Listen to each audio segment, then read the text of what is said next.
السلام علیکم ورحمۃ اللہ وبرکاتہ۔ نحمده ونصلي على رسوله الكريم، أما بعد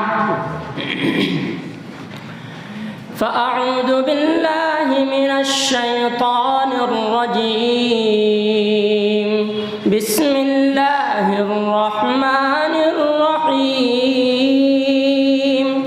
ظهر الفساد في البر والبحر بما كسبت أيدي الناس ليذيقهم بعض الذي عملوا لعلهم يرجعون۔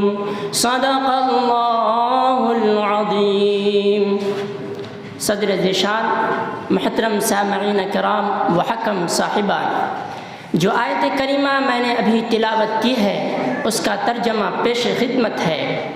لوگوں نے اپنے ہاتھوں جو کمائی کی اس کی وجہ سے خشکی اور تری میں فساد پھیلا، تاکہ انہوں نے جو کام کیے ہیں اللہ تعالی ان میں سے کچھ کا مزہ انہیں چکھائے، شاید کہ وہ باز آ جائے۔ بحر و بر میں فساد رونما ہو چکا ہے۔ لوگوں کے اعمال کے سبب لوگ دین فطرت پر قائم نہ رہے، کفر و ظلم دنیا میں پھیل پڑا اور اس کی شامت سے ملکوں اور جزیروں میں خرابی پھیل گئی۔ نہ خشکی میں امن و سکون رہا، نہ تری میں۔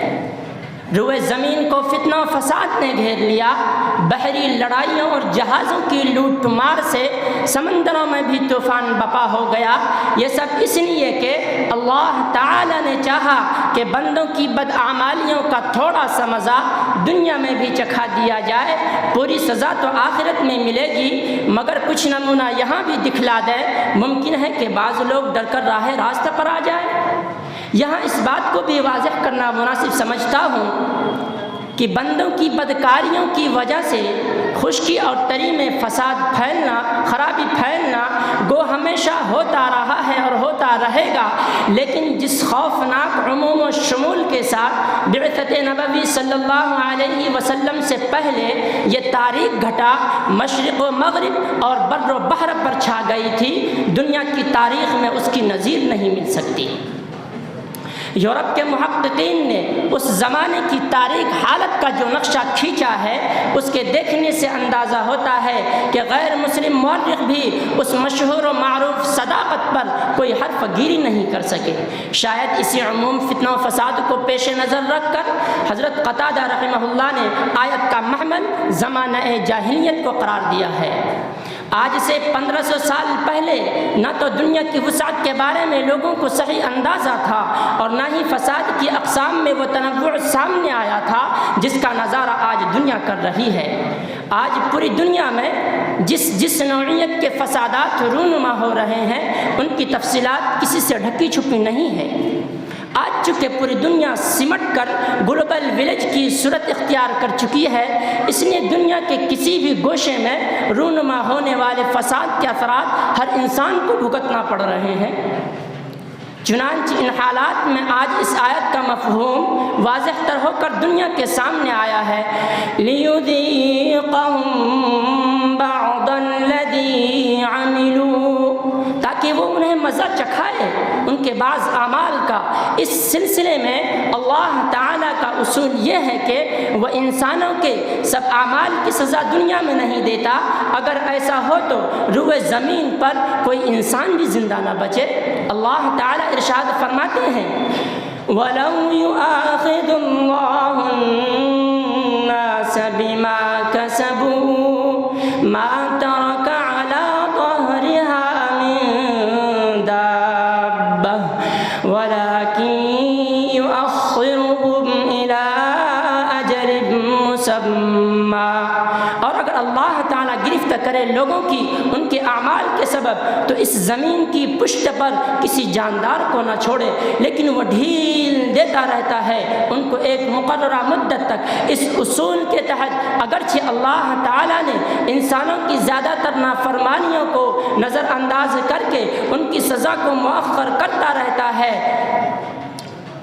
لیکن ہاں بعض گناہوں یا جرائم کی گرفت وہ دنیا میں بھی کرتا ہے، اور اس گرفت کا مقصد یہ ہوتا ہے لعلہم یرجعون، تاکہ وہ لوٹ آئے۔ شاید اس سے کچھ لوگوں کو ہوش آ جائے اور وہ توبہ کر کے اپنی روش تبدیل کر لیں۔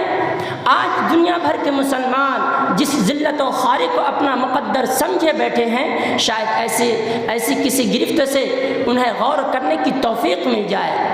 ہیں آج کیوں ذلیل کہ کل تک نہ تھی پسند، ہیں آج کیوں ذلیل کہ کل تک نہ تھی پسند، گستاخی فرشتہ ہماری جناب میں غالب۔ شاید ایسی کسی ٹھوکر سے وہ جاگ جائے اور انہیں اللہ تعالیٰ کے اس وعدے پر غور و خوض کرنے کی فرصت میسر آ جائے، وَأَنْتُمُ الْأَعْلَوْنَ إِن كُنتُم مُؤْمِنِينَ، اور تم لوگ ہی کامیاب ہوگے اگر تم حقیقی مومن ہوگے۔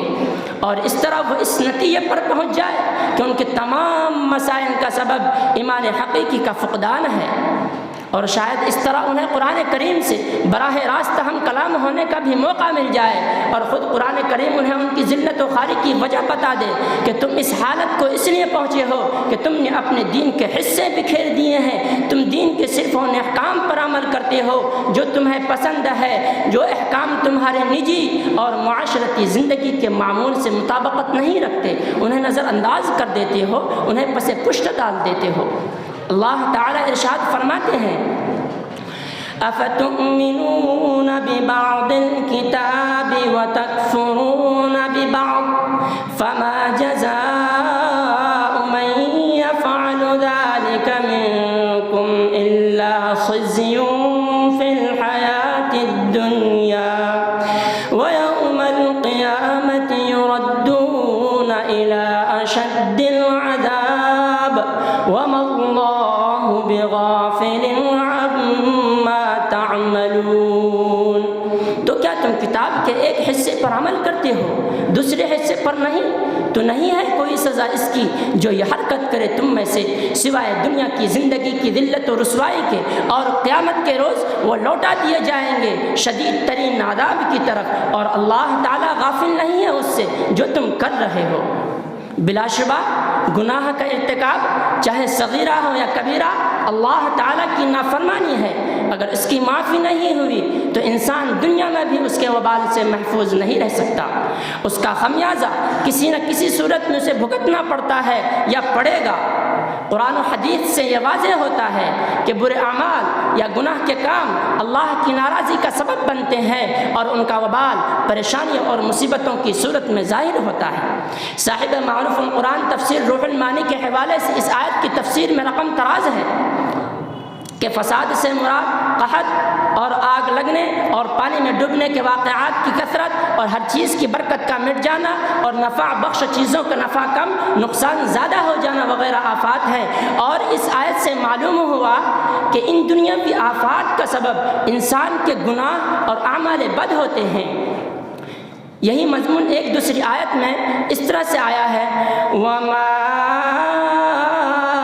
أَصَابَكُم مِّن مُّصِيبَةٍ فَبِمَا كَسَبَتْ أَيْدِيكُمْ وَيَعْفُو عَن كَثِيرٍ۔ تمہیں جو بھی مصیبت پہنچتی ہے وہ تمہارے ہاتھوں کی کمائی کے سبب ہے، یعنی ان معاصی کے سبب جو تم کرتے رہتے ہو، اور بہت سے گناہوں کو تو اللہ تعالیٰ معافی فرما دیتے ہیں۔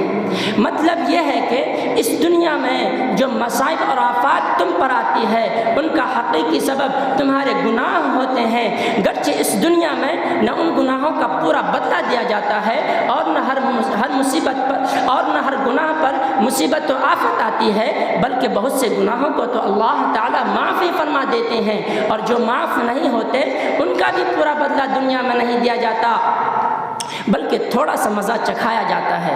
مذکورہ بالا آیات کی اس ترجمانی کے حوالے سے یہ اشکال ہو سکتا ہے کہ انبیاء کرام علیہم السلام اور اللہ کے نیک و متقی بندے بھی مصائب و مشکلات سے دوچار ہوتے رہے ہیں جبکہ وہ تو گنہگار نہیں ہیں۔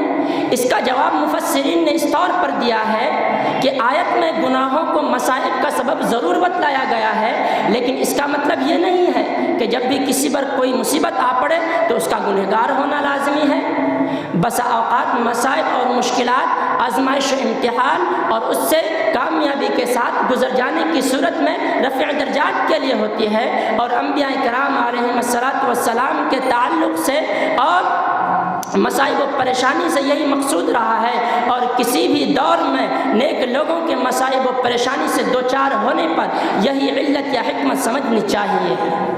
ان باتوں سے یہ حقیقت کھل کر سامنے آتی ہے کہ انسان کے لیے مصائب و پریشانی سے نجات کا واحد ذریعہ یہ ہے کہ وہ رب کریم کو راضی کر لے، یعنی اپنے آپ کو ان تمام کاموں سے دور رکھے جنہیں اللہ تعالیٰ ناپسند فرماتے ہیں۔ بلا شبہ گناہوں سے بچنے میں اللہ تعالیٰ کی خوشنودی نصیب ہوتی ہے، اور یہ بالاجر موجب رحمت اور قربت الہی ہے بنتی ہے۔ چنانچہ موجودہ حالات کے تناظر میں ہم میں سے ہر ایک کو اس معاملے میں سنجیدگی سے غور کرنا چاہیے، اور ایک بڑے عذاب سے پہلے جو مہلت ہمیں دستیاب ہے اس سے خوب فائدہ اٹھائے اور توبہ کر کے اپنے اعمال کی اصلاح کر لے۔ سمندر سارے شراب ہوتے تو سوچو کتنے فساد ہوتے، گناہ نہ ہوتے ثواب ہوتے تو سوچو کتنے فساد ہوتے۔ کسی کے دل میں کیا چھپا ہے بس خدا ہی تو جانتا ہے، دل اگر بے نقاب ہوتے تو سوچو کتنے فساد ہوتے۔ تھی خاموشی فطرت ہماری جو چند برسوں نبھا گئے ہیں، ہمارے منہ میں جواب ہوتے تو سوچو کتنے فساد ہوتے۔ وآخر دعوانا الحمدللہ رب العالمین۔